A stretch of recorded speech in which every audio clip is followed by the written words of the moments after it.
తెలంగాణ రాష్ట్ర ప్రభుత్వం ప్రతిష్టాత్మకంగా నిర్వహిస్తున్నటువంటి తెలంగాణ రైజింగ్ గ్లోబల్ సమ్మిట్ రెండవ రోజు కూడా విజయవంతంగా కొనసాగుతుంది. అసలు ఈ సమ్మిట్ ద్వారా ఏ పెట్టుబడులు రాబోతున్నాయి, రానున్న రోజుల్లో తెలంగాణ ఎలా ఉండబోతుంది అనే విషయాలు మనతో మాట్లాడడానికి మంత్రి తుమ్మల నాగేశ్వరరావు ఉన్నారు. వారితో మాట్లాడదాం, మరిన్ని విషయాలు తెలుసుకుందాం. సార్ చెప్పండి, ఈ గ్లోబల్ సమ్మిట్ ద్వారా రానున్న రోజుల్లో తెలంగాణ ఎలా ఉండబోతుంది?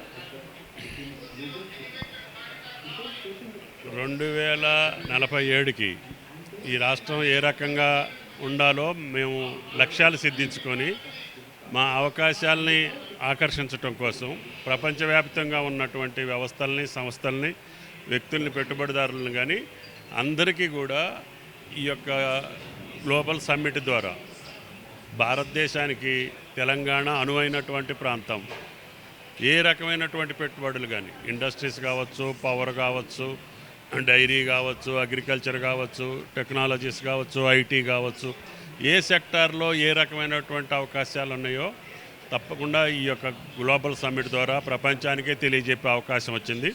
గౌరవ ముఖ్యమంత్రి గారి పట్టుదలతోటి ఈ ఫ్యూచర్ సిటీని ప్రపంచానికి పరిచయం చేయటం కోసం ఏర్పాటు చేసినటువంటి సమ్మిట్ ఇది. దీంట్లో ఔత్సాహికులు వచ్చి వాళ్ళే కొన్ని లక్షల కోట్లు పెట్టుబడులు పెట్టే అవకాశం వచ్చింది. Thank you. $3 మిలియన్ ఎకానమీ తీసుకెళ్తామంటారు, ప్రతిపక్షాలు ఆరోపిస్తున్నాయి. ఇది గ్లోబల్ రైజింగ్ కాదు, క్లోజింగ్ తెలంగాణ. వాళ్ళ యొక్క భావదారిద్ర్యానికి మనం ఆన్సర్ చేయలేము. వాళ్ళు నిర్వేదంతో, నిరుత్సాహంతో, నిరాశలో ఉన్నటువంటి వ్యక్తులు ఏదైనా మాట్లాడుకోవచ్చు. దాని గురించి ఈ శుభ సమయంలో ప్రస్తావించాల్సినటువంటి అవసరం లేదు. ఈ శాఖకు సంబంధించి ఎలాంటివి ఉన్నాయి ఈ కార్యక్రమం?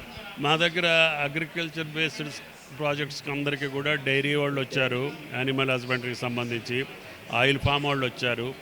వాళ్ళు విస్తరించడానికి తప్పకుండా ప్రాసెసింగ్ యూనిట్స్కి భవిష్యత్తులో వ్యవసాయమే అన్నిటికీ కూడా జిఎస్డిపికి ప్రధాన కారణం వ్యవసాయ అభివృద్ధి.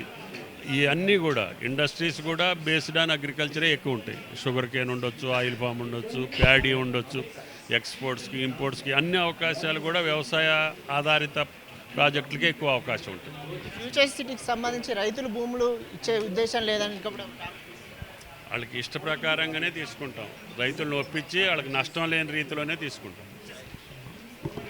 ఏదైతే ప్రతిష్టాత్మకంగా నిర్వహిస్తున్న గ్లోబల్ సమ్మిట్ ద్వారా రానున్న రోజుల్లో తెలంగాణ ఒక దేశంలోనే అత్యున్నత రాష్ట్రంగా, ధనిక రాష్ట్రంగా నిలవబోతుందని చెప్పి తెలంగాణ రాష్ట్రంలో నిర్వహిస్తున్నటువంటి సమ్మిట్ ద్వారా రాష్ట్రంలో ప్రభుత్వమే కావచ్చు, సీఎం రేవంత్ రెడ్డి నేతృత్వంలో తీసుకున్న ఈ నిర్ణయం చాలా గొప్ప నిర్ణయం అని చెప్పి 2047 నాటికి $3 ట్రిలియన్ ఎకానమీగా తెలంగాణ రాష్ట్రం ముందుకు వెళ్తుందని చెప్పి, అలాగే రాష్ట్రంలో పెట్టుబడుల ద్వారా ఉద్యోగత కావచ్చు, నిరుద్యోగత తగ్గి ఉద్యోగాలు అటు ఐటీ సెక్టర్ కావచ్చు, అటు అగ్రికల్చర్ కావచ్చు, విద్యా విషయంలో కావచ్చు, అన్ని స్థానాల్లో కూడా ముందుండబోతుందని చెప్పి తుమ్మల నాగేశ్వరరావు చెప్తున్న పరిస్థితి. కెమెరా పర్సన్ గురుమూర్తితో దుమ్మాజీ నవీన్, V3 న్యూస్, హైదరాబాద్.